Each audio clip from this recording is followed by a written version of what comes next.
আমি বৃষ্টি। আজ বানাচ্ছি বেঁচে যাওয়া কিছু সুপার ক্লে দিয়ে সানফ্লাওয়ারের একটি ফ্রিজ ম্যাগনেট। দেখো, আমার কাছে তো হলুদ রঙের সুপার ক্লে ছিল না, তাই সাদা রঙের সুপার ক্লে দিয়েই সূর্যমুখী ফুলের পাপড়িগুলো বানিয়ে নিয়েছি। দাঁড়াও দাঁড়াও, তবে চিন্তা করার কিছু কারণ নেই।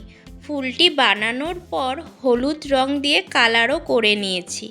আচ্ছা, তোমাদের কাছে আমার একটা রিকোয়েস্ট আছে। যদি আমার কাজগুলো তোমাদের ভালো লাগে, প্লিজ প্লিজ আমার চ্যানেলটাকে সাবস্ক্রাইব করে যেও। তোমাদের মধ্যে অনেকেই আছো যারা ভিডিও দেখো কিন্তু সাবস্ক্রাইব না করেই চলে যাও। তাদের উদ্দেশ্যে বলছি, প্লিজ সাবস্ক্রাইব করে আমার ছোট্ট চ্যানেলটার পাশে থেকো।